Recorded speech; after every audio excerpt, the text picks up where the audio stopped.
Iniciamos hoy el ciclo de conferencias que es, a fin de cuentas, una de las actividades que se han programado para este año 2019, en el cual se conmemora el 50 aniversario de la creación de la Empresa Municipal de Agua, EMAX. El ciclo de conferencias que iniciamos hoy tiene un total de 7 conferencias a lo largo del año, exceptuando los 2 meses de verano, de julio y agosto, y como verán ustedes, es un ciclo de conferencias dedicado prácticamente a lo que es todo relacionado con el agua. Hay unas 4 primeras conferencias en las cuales se habla de la arqueología del agua, del arte de elementos acuáticos como son las fuentes, y 3 conferencias finales donde se habla un poco de la técnica que se emplea tanto para aguas de consumo como aguas residuales. Entonces, yo, sin más dilación, quiero agradecer la presencia de Lola Baena, que es la directora del Museo Arqueológico, sin cuyo concurso pues no hubiéramos hecho la mitad de las cosas que hemos pensado hacer para este año de 2019. Entonces, sin más, le doy paso a Lola. Bienvenida, muchísimas gracias, y presentará al conferenciante Carlos Márquez. Muchísimas gracias. Buenas tardes. Bueno, pues yo encantada de estar aquí por ser un acto de masa, por haber colaborado en esta celebración del 50 aniversario, porque, bueno, todos sabemos que el agua es fuente de vida y, como dice el eslogan de masa, pues también es fuente de igualdad y es algo muy, muy importante en esta ciudad. Y además muy contenta también de estar aquí y tener que presentar al profesor Carlos Márquez, que, bueno, es un colaborador asiduo y perenne, podríamos decir, en nuestro museo arqueológico. El profesor Márquez lleva una dilatada trayectoria de investigación y, bueno, y una dilatada trayectoria de docencia en la universidad. La temática de su investigación ha abarcado temas diversos, vinculados siempre con la arqueología romana, como la cerámica, el urbanismo y, de forma fundamental, la arquitectura y la escultura. Los principales resultados del equipo en el que actualmente se integra ha sido el descubrimiento y el análisis de 2 de los complejos fundamentales de Córdoba romana, el Foro Agiectum y el Teatro de Córdoba, que junto con el Museo Arqueológico, porque como bien saben se encuentra conservado en gran parte del museo, pues hemos tenido, como digo, una gran colaboración. En los últimos años comienza a tratar la escultura romana a raíz de la escultura romana y el programa iconográfico del Foro de Torreparedones, en Baena, en Córdoba. Es director, además, del grupo de investigación del Plan Andaluz, titulado Antiguas ciudades de Andalucía. Como consecuencia de toda su investigación, cuenta con más de 100 contribuciones entre artículos, revistas nacionales e internacionales, libros, capítulos de libros y actas de congresos. Entre los libros, los más recientes, que él ha querido destacar porque así me lo ha puesto en su currículum, son el publicado junto al doctor David Ojeda, referida a la acta de la 8ª reunión de escultura romana en Hispania, que se celebró en Córdoba en el 2018. Su última contribución ha sido el libro sobre la decoración arquitectónica en la Villa Adriana de Tívoli. De manera continuada también, desde 1989, ha participado en proyectos de investigación de carácter nacional e internacional. Destaca, por ejemplo, el estudio de la decoración arquitectónica de Villa Adriana en Tívoli, en Italia, o la del templo de Villa de Borghese, en Roma.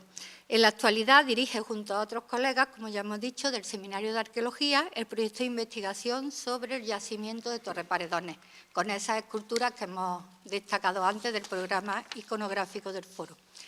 Ha disfrutado, asimismo, de varias estancias de investigación en centros internacionales, como la Academia de España en Roma, y ha sido becario de la Fundación Alexander von Humboldt de la República Federal Alemana, y ha disfrutado también de otras estancias en Roma y en el Instituto Arqueológico Alemán, también en Roma. Como decía, aparte de su gran dilatada experiencia en investigación Él ha tenido también una larga carrera en lo que respecta a la docencia universitaria. Ha conseguido, mediante concurso o bien oposición, los cargos de profesor ayudante, profesor titular interino, profesor titular de universidad y catedrático de universidad, el puesto que desempeña en la actualidad. Y además, pues le ha dado tiempo de participar en la gestión de nuestra Universidad de Córdoba. Entre 2005 y hasta el 2014 ha ocupado puestos de gestión de carácter unipersonal tanto en la Facultad de Filosofía y Letras como en el rectorado, como digo, de nuestra Universidad de Córdoba. Aparte de todo ello, que él ha sido, bueno, pues muy modesto porque me ha pasado un currículum, como ven, un poquito escueto, tiene muchísimas otras cosas. Como digo, aparte de todo ello, como ya he destacado, es un gran colaborador del Museo Arqueológico desde hace muchísimos años. Sin él y sin su equipo no podríamos llevar a cabo muchas actividades y mucha actualidad de las piezas del museo. Y además es pues, un gran amigo, porque yo creo que nos conocemos casi desde el primer día que yo entré en la universidad. Tengo que decir que él es un poco mayor, pero bueno, desde el primer día que entré en la universidad creo que nos conocemos. Por tanto, bueno, como les decía y como pueden ver por su currículum, es un gran valor en lo que respecta a la investigación y al conocimiento de la arqueología en Córdoba y en concreto a la Córdoba romana. Contar con el profesor Márquez, tanto en el museo como en esta ciudad o para cualquier actividad, consideramos y considero personalmente que es un gran tesoro arqueológico o no, pero es un gran tesoro. Así que, quiero la palabra.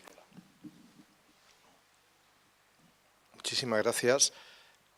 Muy buenas tardes y muchas gracias por su presencia a todos ustedes. Gracias, en primer lugar, a EMACSA, a la Empresa Municipal de Aguas, por las actividades que va a desarrollar, que está desarrollando con motivo de su 50 aniversario.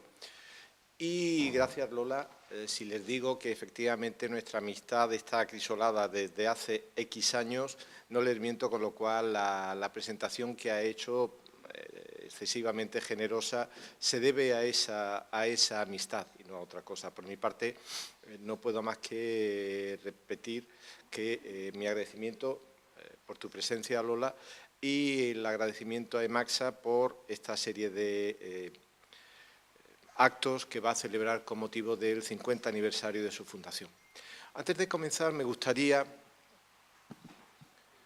hacer o lanzar un par de mensajes que van a estar gravitando sobre esta sala durante los próximos 45 o 50 minutos. El primero de ellos es que el concepto de abastecimiento de agua, tal y como hoy lo vemos, como un servicio público, como un servicio con garantía de mejora. Ese concepto que hoy tenemos y disfrutamos en la ciudad de Córdoba gracias a EMACSA, nace con Roma.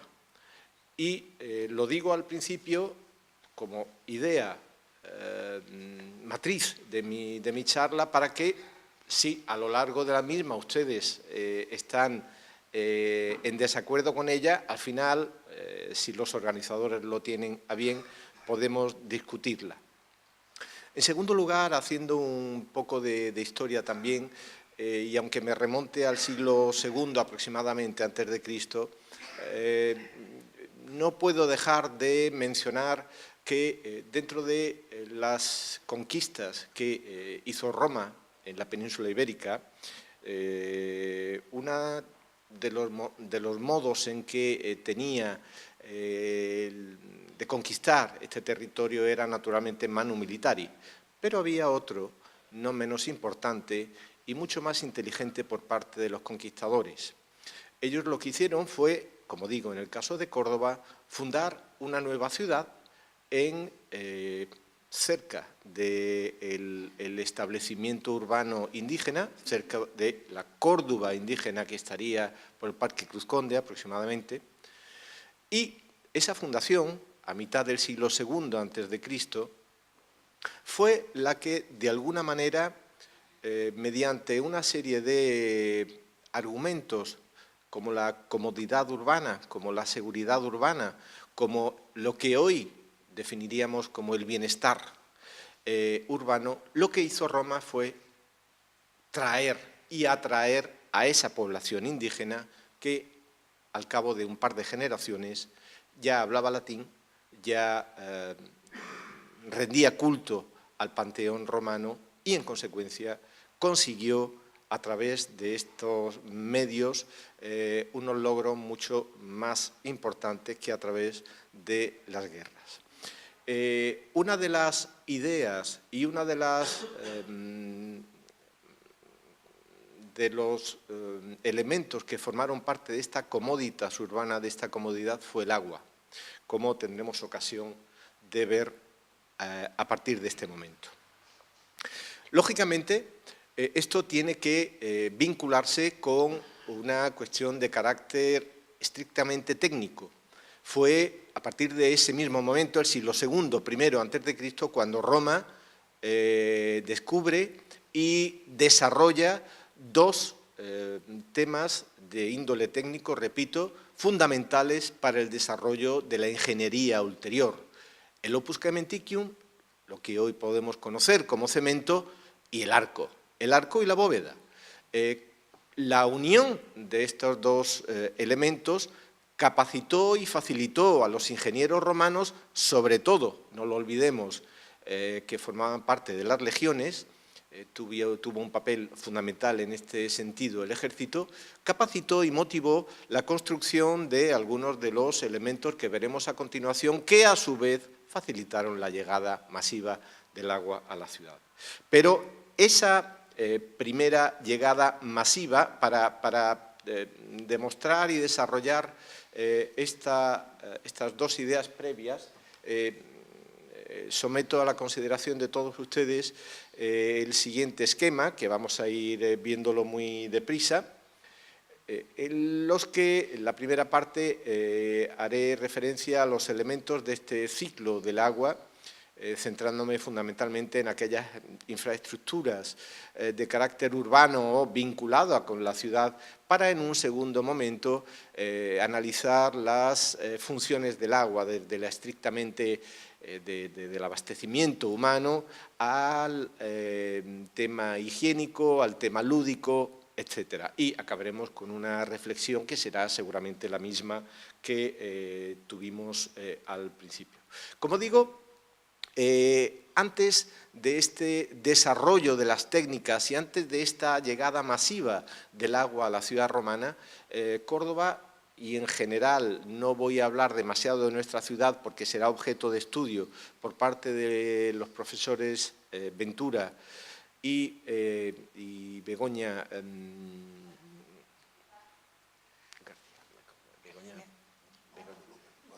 Guadalupe, perdón, en las próximas conferencias. Como digo, este esquema nace de forma mucho más sencilla.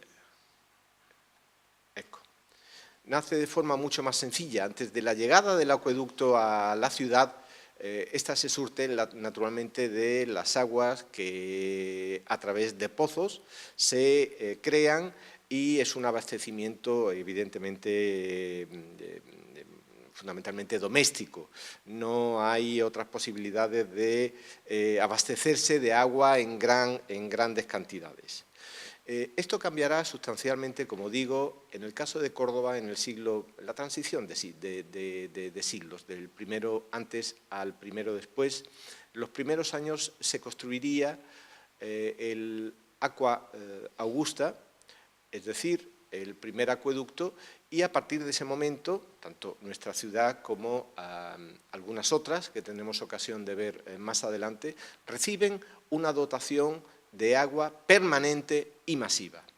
Eso provoca, naturalmente, la posibilidad de establecer unos parámetros de jugar con el agua y de aprovecharse de esa llegada masiva del agua que antes era absolutamente impensable e imposible.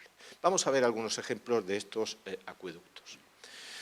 Durante mi charla yo rodearé o tildaré al agua siempre con algún apellido, porque eso es también lo que Roma consiguió, aprovecharse ya no solamente de la posibilidad de usarla con carácter de abastecimiento, sino que además rodeo a esta llegada con algunos elementos de índole religiosa o de otro carácter que veremos más adelante.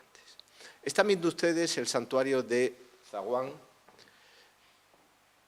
en Túnez, que es el lugar donde se capta el acueducto, el denominado acueducto de Zaghouan o de Cartago, que durante un recorrido, como veremos luego, de unos 100 kilómetros aproximadamente, se construye en el siglo I de nuestra era. El santuario, el nombre ya lo indica, hace que a esta captación de agua se le dé una vinculación religiosa.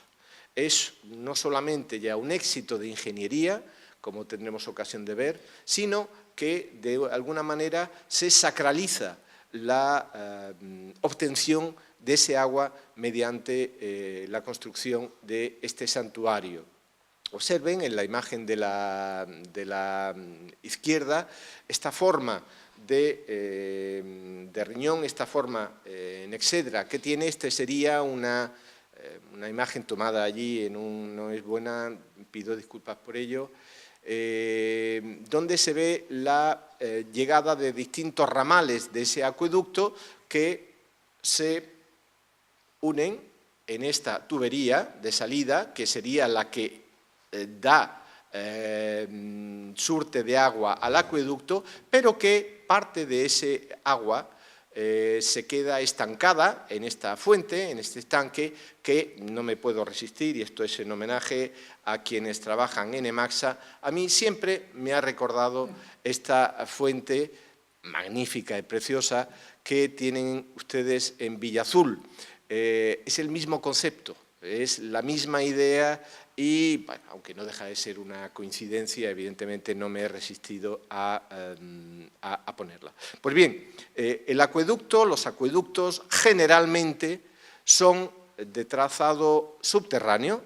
La estructura que los alberga, mejor dicho, el agua, es tan sencilla como esta, es hacer sencillamente una zanja en el suelo, no demasiado grande, que va recubierta esta zanja por cemento, el opus caementicium al que antes nos referíamos, cubierta por una bóveda, y de trazo en trazo esa bóveda se le hacía una ventanita para poder ingresar y limpiar ese acueducto de vez en cuando. Por cuestiones obvias, la suciedad natural que sale, por las concreciones calcáreas, que eso quien trabaje hoy día con las tuberías entenderá que es un problema permanente, etc. La imagen que les pongo responde al acueducto de Colonia, en Alemania. El acueducto de Colonia tiene además la característica que se aplica a todos los abastecimientos de agua en la ciudad romana, a que Roma o la ciudad no se abastece con el agua más cercana que tenga. Ellos son capaces de hacer obras como la que tienen ustedes en imagen a la izquierda, 120 kilómetros, en concreto de la zona de Eifelwald, agua mineral que todavía se comercializa en la zona de la Renania, para obtener un agua de mayor y mejor calidad que otras fuentes mucho más cercanas y que en consecuencia les saldría mucho más barato. Ellos prefieren hacer esta inversión, mantener limpio ese acueducto durante estos 100 kilómetros, pero beber el agua que ellos consideran de mayor calidad. Obviamente, y esto es algo que no he dicho, pero que es obvio, obviamente todo está perfectamente regulado a través de las normativas legales de índole local y estatal. Estaba completamente prohibido extraer agua ni de los acueductos, ni pinchar y surtirse agua de estos abastecimientos públicos. Sí es verdad que la imagen más tradicional que tenemos de los acueductos son el que tienen ustedes en pantalla, con estas grandes arcuaciones y que mezclan mejor que ninguno la unión entre el caementicium, al que antes hice referencia, y el arco. es el acueducto, el Aqua de Cartago, que se construyó también en el siglo I y es el acueducto de donde salía el agua de Zaguán, del santuario de Zaguán. A la izquierda, como digo, tienen ustedes un plano antiguo de ese acueducto con los distintos ramales que tendrían un kilometraje de 120 aproximadamente kilómetros en total ese acueducto. En ámbito hispano, creo que no es necesario tampoco presentar el acueducto de los Milagros que tienen ustedes en pantalla y que tantas concomitancias tiene, si lo ven ustedes, con cuestiones tan emblemáticas para nosotros como la mezquita. La forma y no es la primera vez que los arquitectos vinculan este tipo de abastecimiento de agua con el sistema de salida de agua de la mezquita, al igual de las bóvedas de la mezquita, al igual que esa bicromía en el caso del acueducto de los Milagros de Mérida también se ha puesto en vinculación con la bicromía que los arcos califales tiene en nuestra ciudad. Otra cuestión importante a la hora de mencionar este tipo de elementos que traen el agua a la ciudad de forma abundante es justamente el momento en que llega a la ciudad, la monumentalización de la llegada a la ciudad. Sobre esto hablaremos más tarde. La ciudad, de algún modo, hace una inversión, y eso lo sabrán quien maneje la cuestión económica en EMACSA, hace una inversión enorme por traer un agua buena, constante, a la ciudad y por mantener esa infraestructura. Eso, de algún modo, hay que maximizarlo y hay que hacer publicidad de eso. Roma, por ejemplo, la hizo construyendo algunas fuentes que veremos más tarde como símbolo de esa enorme satisfacción por poder contar con tanta llegada de agua. Y una de esas, no en este caso fuente, pero sí puerta, la Porta Maggiore, que es la que ven ustedes en pantalla, lo que hace es simbolizar sencillamente un arco de entrada en época de Claudio, un arco doble, eran dos vías las que salían y entraban desde aquí, que se ubicó en las cercanías de dos acueductos que daban ingreso a la ciudad por este punto, y lo que se hizo fue sencillamente montar los acueductos encima de la puerta, 1, 2 y 3. Aquí tienen ustedes señalado, no se leerá porque está tomado, la foto de lejos, pero ahí está refiriéndose al aqua, al acueducto con el término latino. Y la imagen más adelante es un detalle precisamente de esta Porta Maggiore, donde ven ustedes la superposición de estos canales pertenecientes a estos acueductos. Cuando llega el agua a la ciudad, a través del acueducto, hay que decantarla. Hay que dejarla en un espacio amplio y que deposite la arena, las suciedades y que se pueda emplear cuando, como digo, esté limpia. Ese es el objetivo y esa es la función de los depósitos. Depósitos como los que tienen ustedes en imagen en Tolemaida, en un yacimiento cercano a, no voy a decir al desierto, pero sí con poca agua, con lo cual entenderán la presencia de abundantes depósitos como el que tienen ustedes aquí, o bien el de Monturque, el que se ubica debajo del cementerio de Monturque, que tiene una estructura similar, pero con un mayor volumen. Este sigue siendo los depósitos enormes de esa ciudad libia, Tolemaida, a la que antes hice referencia. Y a partir de estos castella, de este castellum aquae, de este depósito de agua, lo que hace a continuación el siguiente paso del agua al llegar a la ciudad es dividirse. Dividirse mediante lo que se conoce como el castellum divisorium, es decir, aquel edificio, aquella estructura que está acondicionada para traer el agua en cantidad que viene del acueducto que se ha decantado en estos edificios y ahora se va a entubar a partir de estos orificios que estoy señalando aquí y sobre todo los que veremos a continuación. Es decir, el agua a partir de este momento se divide. Se divide y en el caso de las ciudades en general se divide en tres partes. Una para el abastecimiento fundamentalmente de fuentes. Dos, para las termas, es decir, aquellos edificios destinados a la higiene de la población. Y en tercer lugar, para el abastecimiento privado, que también lo había en Roma. Es verdad que en la capital este porcentaje varía por la presencia del emperador, pero bueno, tampoco vamos a entrar en esos detalles. Este Castellum Divisorium de Nimes es muy parecido a otro. Creo que este dibujo, esta imagen ejemplifica mucho mejor la llegada del agua y cómo se divide en estas tres partes, como digo, en estas tres tuberías destinadas a estos tres distintos objetivos. A partir de ese momento entra en juego el plomo.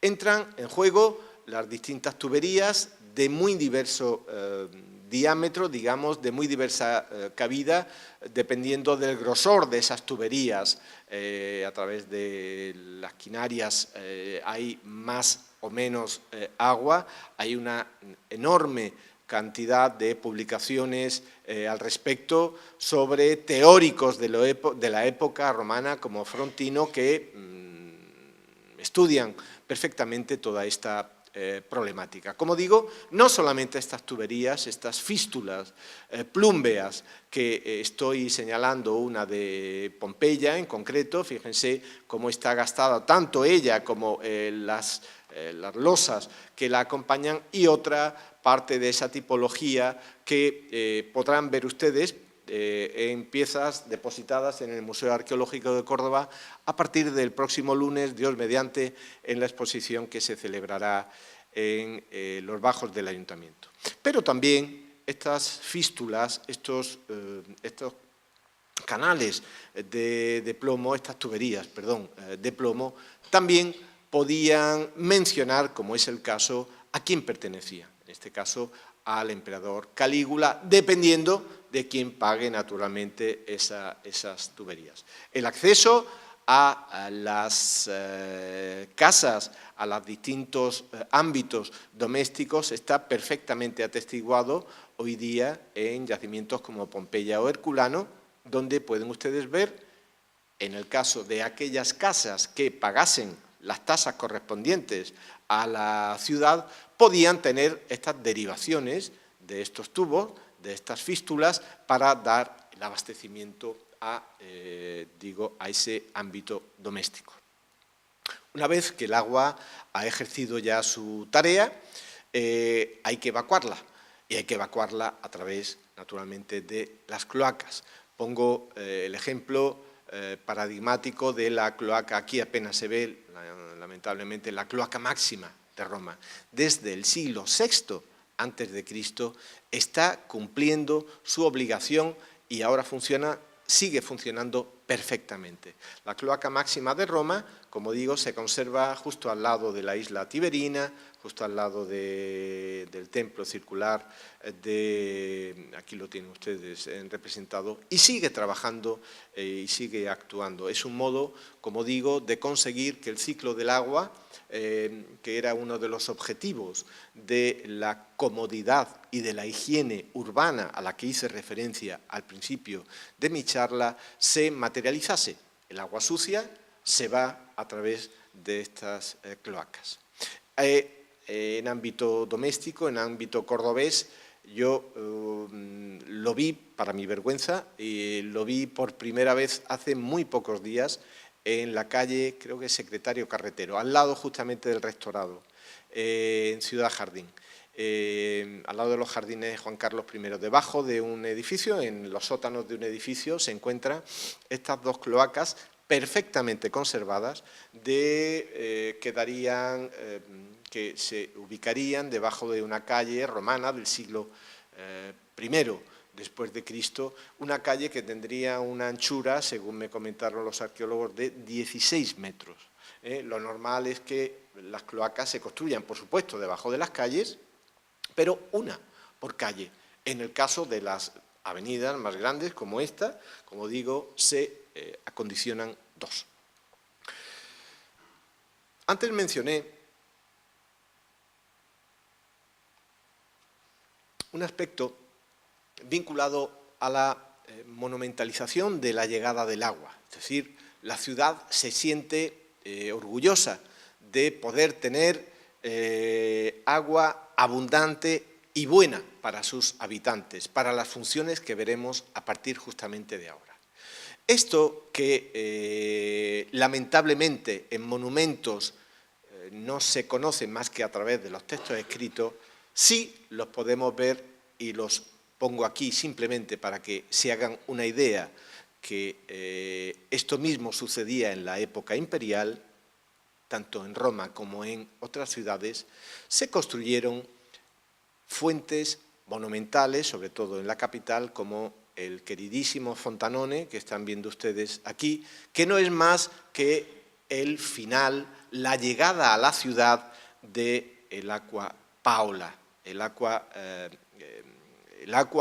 acueducto que reconstruyó Pablo V y que en el siglo, no quiero equivocarme, XVI, XVII, y confieso mi desconocimiento, hacia el XVI aproximadamente, y que, como digo, fue para la construcción de esta fuente se arregló el acueducto de Trajano, el acueducto que construyó Trajano y que acababa en la zona del Gianicolo, el barrio alto de la ciudad imperial.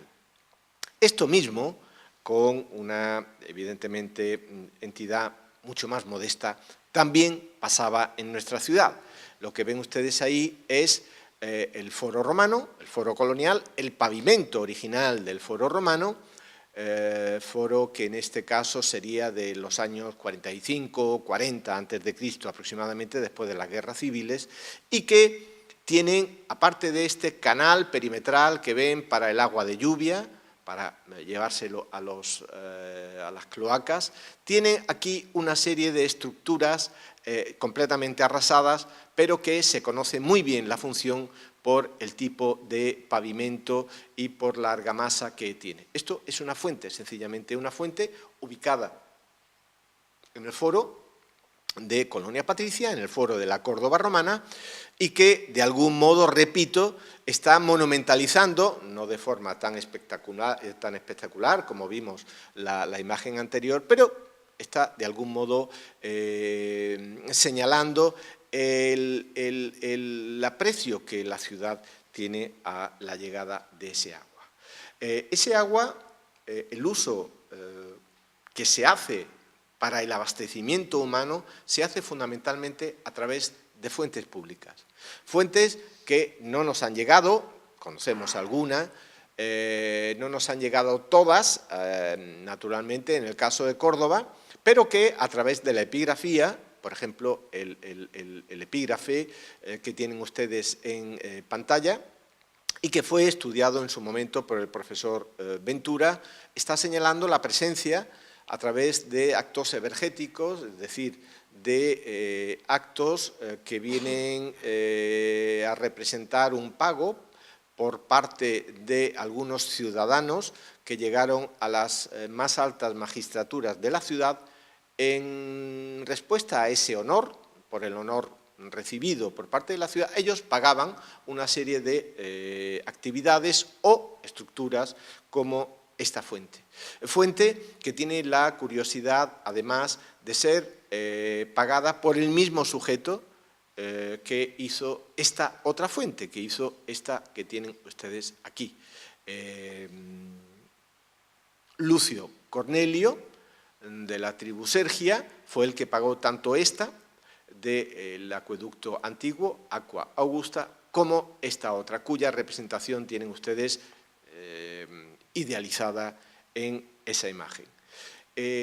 Si no era esta fuente exactamente igual, podría serlo esta otra de Herculano. Son fuentes muy parecidas, todas ellas, todas tienen un mascarón, bien de bronce, bien de piedra, que da acceso al agua y que, naturalmente, el acueducto está trayendo agua permanentemente a la ciudad. Eso hace que el agua sobrante caiga por aquí y sirva para limpiar las calles de la ciudad.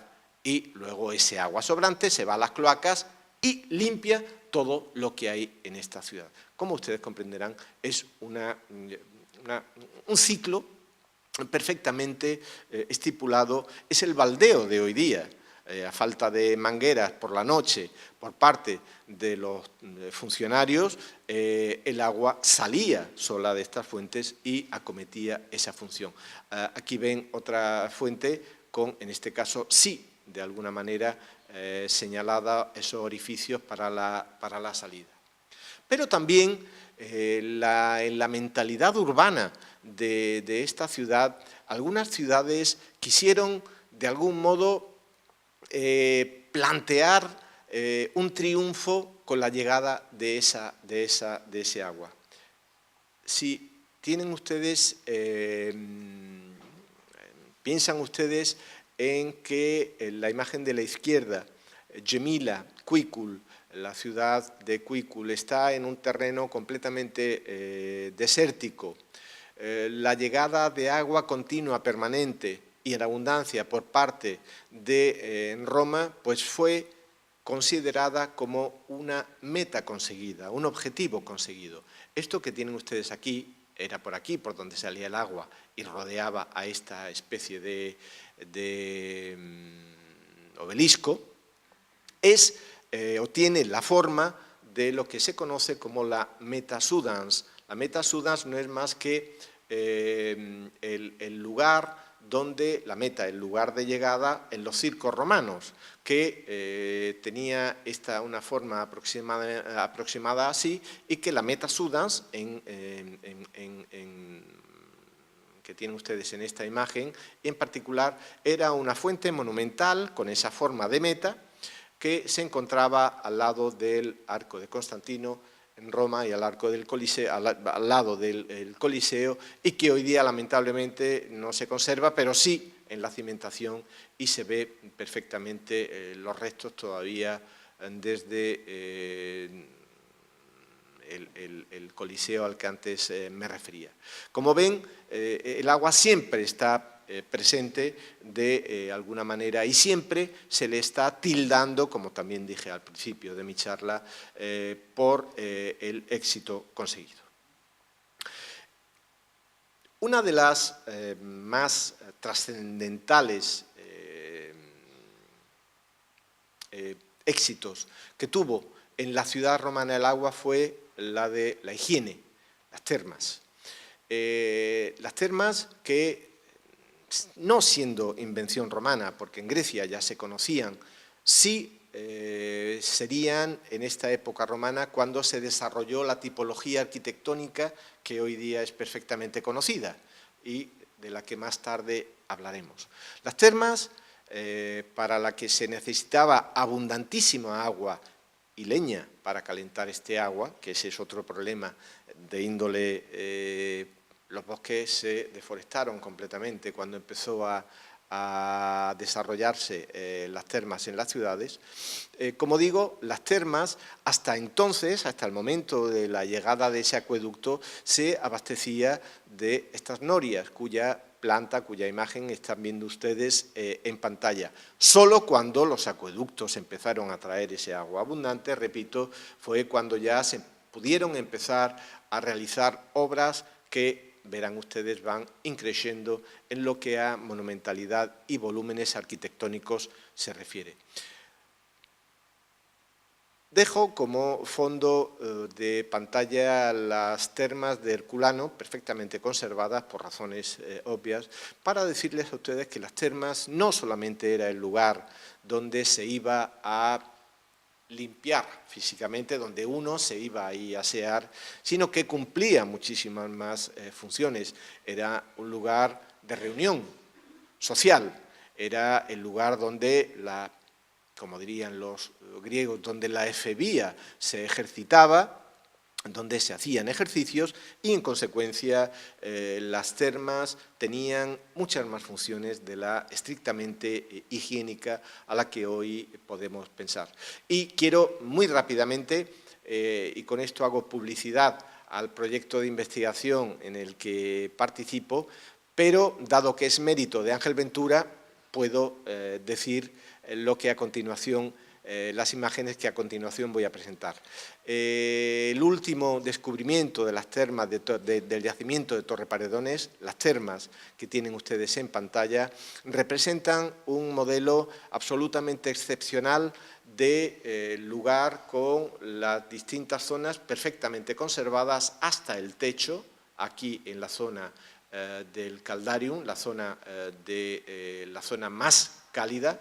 Empezaba digamos que el recorrido termal en la zona fría, donde aquí había un vestuario donde uno dejaba la ropa y se introducía en el Caldarium, la zona templada, con piscina, y aquí ven ustedes ya unos suelos calefactados, unos suelos con lo que hoy diríamos es calefacción radiante o suelo radiante o como quiera que se diga, para pasar en un tercer lugar a la zona más caliente. Ven que todo el suelo está con pequeñas piletas que sostendrían ese suelo, piletas por donde pasaría el aire caliente que viene de algunos hornos colocados en los laterales, en concreto aquí y aquí. Lo verán seguramente mucho más claramente con estas reconstrucciones que ha hecho Antonia Merino, reconstrucciones que desarrollan este ciclo: Frigidarium, zona fría, Tepidarium, zona templada, y finalmente el Caldarium. Y aquí ya tienen lo que sería este Caldarium con esta piscina caliente. Aquí tienen una boca de horno donde saldría el aire caliente. Esto es exactamente donde está aquí nuestro colega pegándose el baño, y toda esta zona se pone para que vean ustedes las dificultades técnicas que tenía a la hora de calentar el agua para poder desarrollar esa función, para poder dar abasto a esa función de agua caliente. De estas modestas termas, pero excepcionalmente bien conservadas termas en Torreparedones, se pasa ya a partir del siglo II a la monumentalidad más extrema que ustedes puedan hacerse una idea con las grandes termas imperiales de Diocleciano, que en una parte, como saben ustedes también, se han aprovechado para la construcción de la Basílica de Santa María de los Ángeles, o de Caracalla, las termas de Caracalla, a las afueras de la ciudad de Roma, donde ya el aspecto o la función meramente higiénica trascendía, donde allí había zonas de biblioteca, allí había zonas, verdaderos gimnasios, como se entienden en la actualidad. Y otra función vinculada con la higiénica, aunque no directamente objetivo de ella, es la salutífera, es decir, las aguas termales. Al igual que hoy día, en el Imperio se conocía perfectamente las bondades salutíferas de algunas aguas, y todo esto es de Torreparedones, precisamente, del yacimiento y de las termas que acabo de mencionarle. Aquí tienen ustedes, son aguas, las de allí, las de Torreparedones. Se han hecho estudios mineromedicinales y han dado resultado positivo, hasta tal punto que se le rinde culto a la fuente de la Señora de la Salud, lo que obviamente esto ha trascendido a la vertiente cristiana y ha dado nombre a esta divinidad, a esta Virgen de la Salud.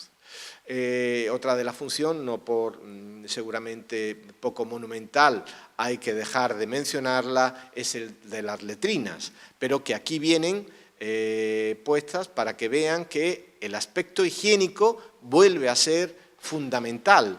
Es verdad que el tema de la, ¿cómo diría yo?, de la intimidad que hoy día, bueno, pues nuestra sociedad más o menos guarda. En esta ocasión aquí no había ningún tipo de esa intimidad, ¿no? Porque como ven ustedes son letrinas corridas y aquí entraba, obviamente por sexos, ¿eh? Cada letrina era de mujeres o de hombres o su uso era desarrollado por cada uno de los sexos en determinadas horas.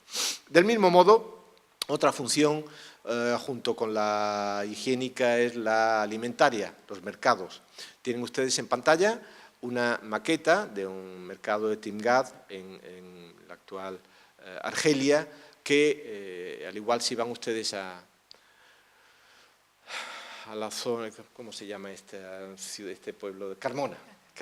El mercado de Carmona, exactamente igual que un mercado romano o un mercado árabe. Una plaza central, una serie de tiendecillas alrededor y el agua tanto en el como en los canales perimetrales. Es el ejemplo del mercado de Chemila, de Cuicul, con las mesas todavía que servían para vender. Aquí las tienen. Esto es una mesa ponderaria que veremos ahora después. Este es otro ejemplo, como el Leptis Magna, donde, insisto, se conserva perfectamente esa función, pero siempre alrededor del agua, y el agua como elemento fundamental para esa limpieza. Y esto es una mesa ponderaria. Es decir, antes hablábamos de las normativas y que tenían que cumplir una serie de regulaciones locales y estatales. Pues aquí, para que la gente no fuese timada, en los mercados tenían sus metros oficiales, esto evidentemente no es un metro, pero el que compraba un trozo de tela iba a este panel a ver si le habían engañado. Y lo mismo para el trigo o para cualquier otro producto. También el agua tenía funciones industriales, como por ejemplo molinos harineros, el agua en una pendiente muy grande corría de aquí abajo y a través de estos molinos, machacaba el grano, o también las conocidas como fulónicas, las tintorerías de la época, perfectamente conservadas, en este caso, en el caso de Pompeya, o bien a través de frescos que están viendo ustedes a la a la derecha de la pantalla. Otra función del agua, la estética. Estoy viendo ya el reloj que en 5 minutos estamos terminados o antes. Otra función, la estética por parte de todo lo vinculado con ese agua.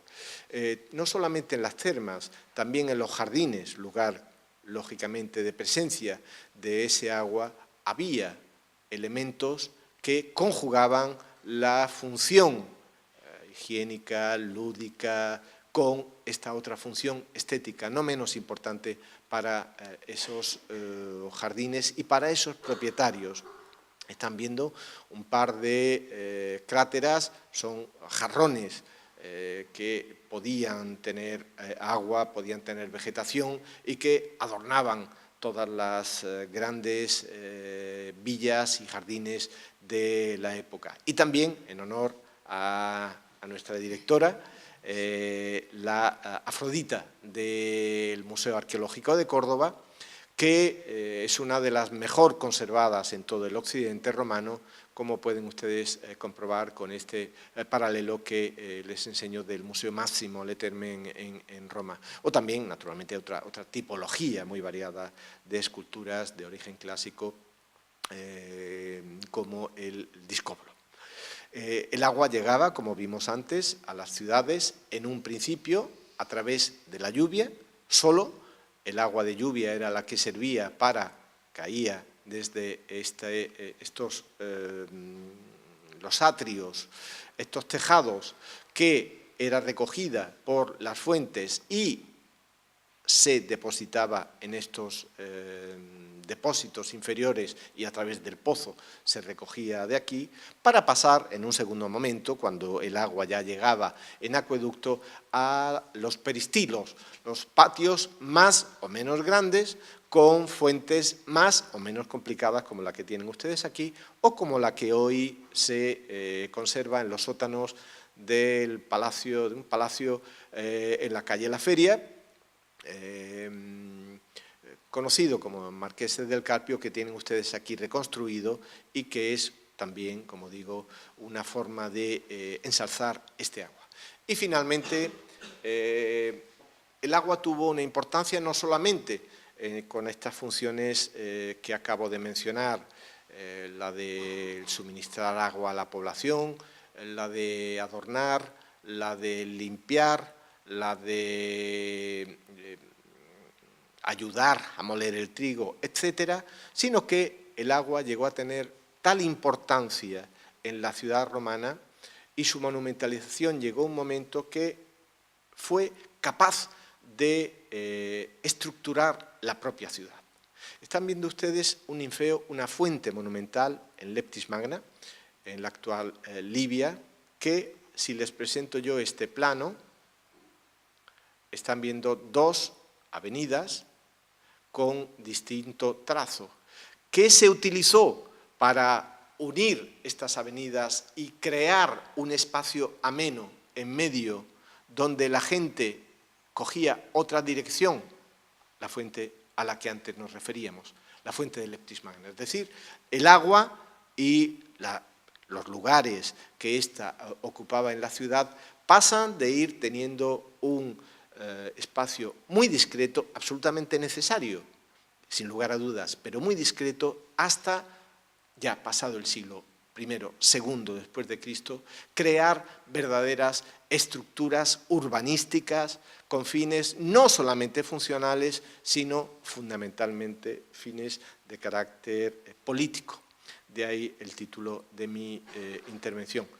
Finalizo ya con esta recreación de lo que sería el Septizodium de Roma. No dejaba de ser una fachada monumental al lado del Palatino y que ilustra una vez más esta última idea que someto a todos ustedes sobre el agua. De esta manera concluyo. Por supuesto, si tienen ustedes alguna duda, con muchísimo gusto, si yo sé, la resolvemos o comentamos lo que ustedes crean oportuno, pero no quiero terminar sin volver a introducir la idea con la que comenzaba mi charla, es decir, la concepción más cercana que tenemos, al menos esa es mi idea, de uso público del agua, de abastecimiento a la población con una garantía sanitaria, con una calidad de agua, eso nació en época romana. Muchísimas gracias.